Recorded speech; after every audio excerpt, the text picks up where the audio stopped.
Hey all, Tony Bing here. Hello and welcome back to another in-depth review for Marvel Strike Force.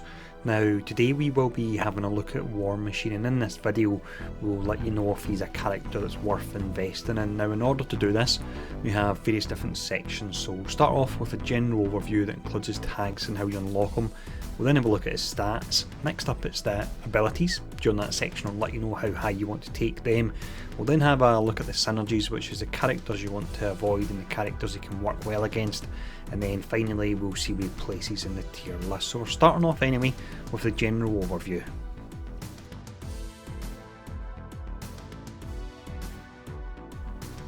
War Machine then is a blaster class as you would expect, and he's here to put out a high amount of damage. Now the unique twist with War Machine is that he can actually do that via AoE and all of his skills. I don't think we have any other character in the game that's able to do that, with the basic, the special and the ultimate are all AoE skills, so that's really pretty amazing there. Now when we look at his tags, he's got some really good tags that can be very useful. He has Hero, Global, Tech, Blaster and Avenger. The Blaster tag is important because strong characters can help out in the actual challenge, the Blaster challenge.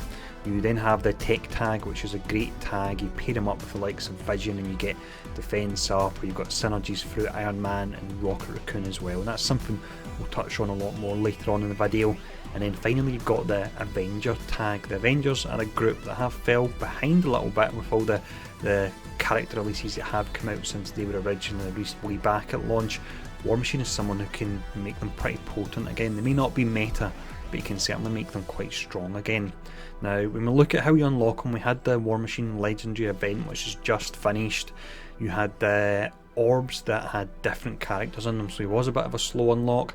I'm really hoping that when Alliance Wars comes out, we've been told that there'll be unique characters in the store for that, and I'm hoping that War Machine will be one of the characters, and I think there's a good chance that he will be, so cross your fingers for that. Now with the overview covered, let's have a look at his stats.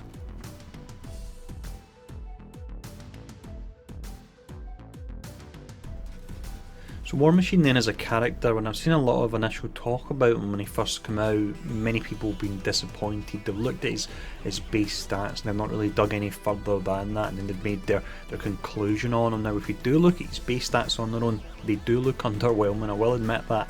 His damage is very much middle of the road, it comes in as a C. His speed is 100, we've had quite a few characters with exactly 100 speed recently. I'm not quite sure what's going on with that, and that comes in at a D rating. And then finally his focus is a D. Now this can be relevant because he does have a fence down in his basic, so it's a little bit disappointing to see the focus being down at a D, and it can slightly harm him. However, from an offensive perspective, if you look past the stats, you've got that mass AoE. As mentioned, he's got AoE on his basic, special and ultimate, and again I don't believe any other character has that in the game, but I'm pretty sure someone will think of someone and correct me in the comments. You've got his incredible piercing on his special, you've got his crit damage bonus, and then you've got the fact when Alliance Wars comes out you'll gain an additional damage bonus from that as well. So he does a lot better than he actually looks at initially on paper by just looking at his base stats here, so certainly don't discount him at all. Now with the offensive stats covered, let's have a look at the defensive stats. Defensive wise he does decent here, but that is to be expected for a blaster class. They're generally not going to be too tanky at all. Now when we look at his health first, that is certainly on the lower side, that's down at E, and he's similar to Iron Man in that he's got the low health pool, but it's made up via the armour he's got, so he's got an A rating on that, which is great as long as you're not going up against a character that has high piercing, because they'll just negate that. His resistance is D, so it means he can be susceptible to debuffs. And then finally from a defensive perspective in his kit, and this actually helps him out a fair bit, is that if you pair him up with Iron Man you can get the death proof on both of them, and with squishier characters it can be taken out quickly. The additional one hit you get from death proof can actually be really quite helpful and give you enough time to fire off their skills before they burn down. And then finally you have defensively the fact that he's got a fence down via his basic as well. It is only a single target, but a fence down is an extremely powerful debuff, and it's probably one of my favourite debuffs in the game. It really is pretty awesome. Now with that covered, let's have a look at his abilities.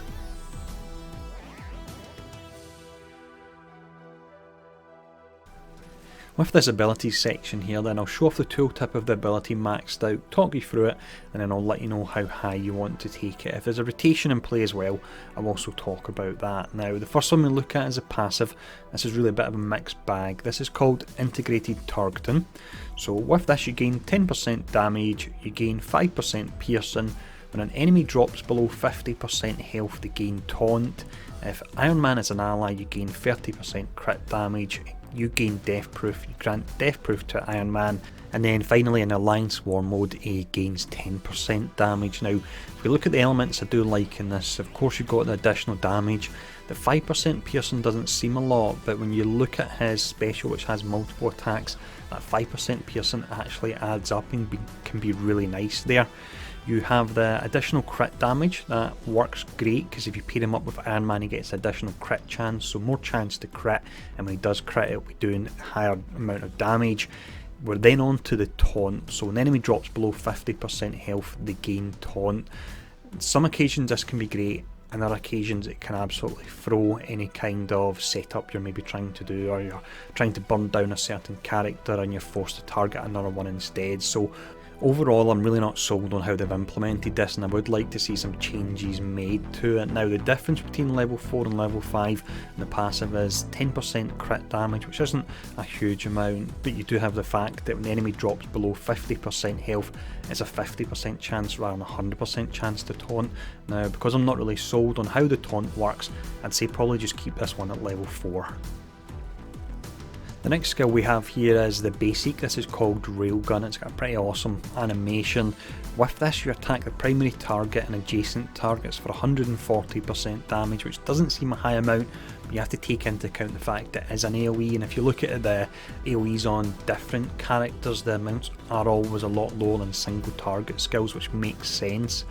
Also with this it applies a fence down to primary target. This for me would be the main element of it. I really wouldn't use this to try and burn down enemies, but I would use this to target a character that may be about to fire off a hard hitting skill. So let's say Quake's about to fire off her ultimate, or Yondo's about to fire off their ultimate, or even a best example would probably be Crossbone's about to fire off that.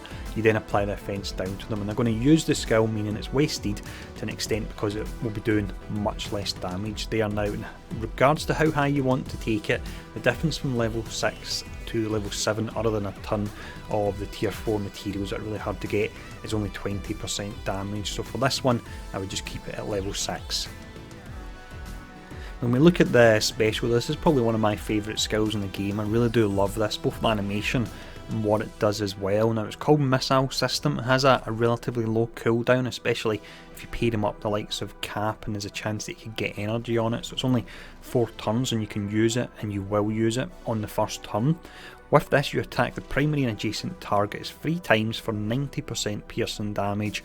Doesn't seem a lot, but piercing damage, and because it's full piercing, means it completely ignores armour. And also if Iron Man is an ally you attack 1 additional times. So if you pair him up with Iron Man, this is maxed out. In total you'll be doing a whopping 360% piercing damage to targets that are all adjacent to each other. If you pull them together with the likes of Magneto first, you're hitting everyone for that.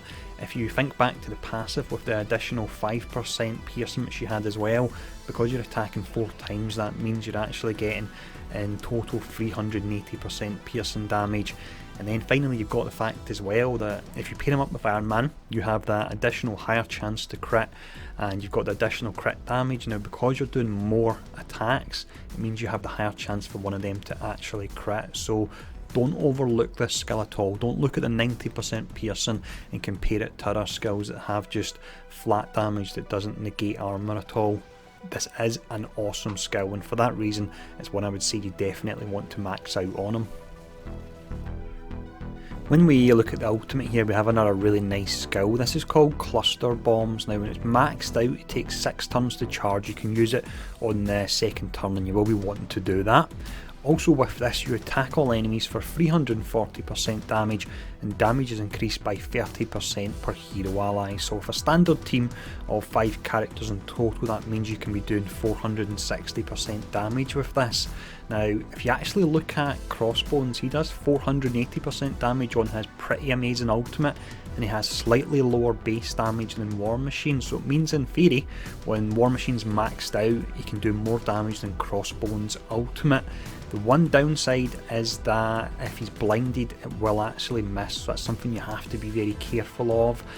Another little extra point here, and this is something I've tested and it does actually work this way, is that if you pair him up with Nick Fury, who can call in hero summons, it does increase the damage on this, so you can get up to 3 shield characters summoned in by Nick Fury, meaning in total when you cast this skill, if you had all additional 7 heroes out on the battlefield alongside War Machine, he would be doing a whopping 550% damage on it, which is really pretty insane. Now, in regards to how high you want to take it, the difference from level 6 to level 7 is only 30% damage. The multiplier per hero ally isn't affected at all, but it's at level 6 that you do actually reduce the cooldown of the skill by 1 turn, so take this one up to level 6. If you're a big War Machine fan then go to 7, but I wouldn't say it's mandatory at all for them now. That's the skills covered. They are pretty awesome, they look amazing, and they're actually really nice skills as well, and I really do like the setup they've used here for them. But with the skills covered anyway, let's have a look at the synergies.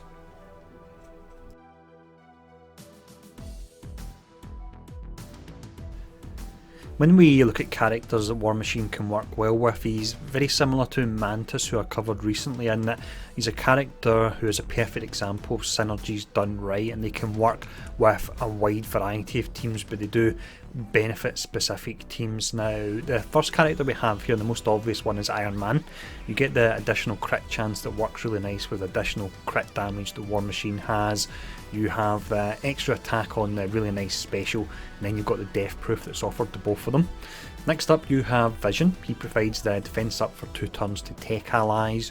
Rocket Raccoon provides additional damage to tech allies, and there's a chance that Rocket Raccoon through his passive can apply a fence up to War Machine, and if he does that before War Machine fires off his special, then it's game over time for the other team really.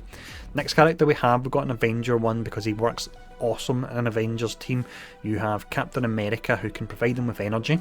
That means you can potentially get your ultimate off in turn 1, and also Cap gets additional block chance because War Machine has the Avenger tag. You then have Star-Lord. He can be used to guarantee turn 1 ultimate on War Machine. You've then got Spider-Man. He can apply the defense down before War Machine fires off his special in turn number 1. And we've got Nick Fury, and we've already talked about the fact that when he calls in his summons, they count as hero allies and they give the additional 90% damage, or that's up to 90% if you call in the free summons. And then the final one we have, and we do have a lot here, but the final one is Magneto. He can pull all characters together. Now, we've done a video on that already, so you can feel free to check it out or put a link in the description. But he can pull everyone together, and then from there you can smash them all down at the start of the battle with the special, and you're hitting everyone, so that's a really nice combo there. Now, next up anyway, let's have a look at the characters you want to avoid.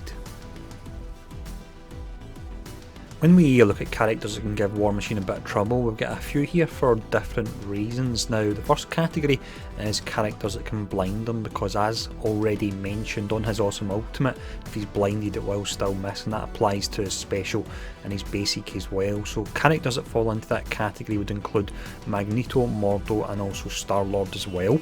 Next up, we have characters that can take advantage of the fact that the majority of his survivability comes via his armour, so that's characters that have high pierce and can negate the armour rating. That would include the likes of Wolverine and actually War Machine himself as well there. Next up, it's characters that would force him to use the slightly underwhelming basic, so these are ones that cast ability block. You have Vision, who's got ability block really quickly at the start of a match for 1 turn. You've got Ant-Man, who has ability block for 2 turns, which can give him a lot of trouble. 2 turns of using that basic, you're really missing out, not being able to use the special or the ultimate. And then finally you have Doctor Strange here, and again to an extent Vision could drop in here, and the reason they can give you trouble is that they can apply a fence down before he casts that pretty amazing special, meaning the damage on it will be pulled way down. So that's characters that you want to look out for, characters that if you use them yourself can be pretty effective against them. Now, with that covered, let's have a look and see where he places in the tier list.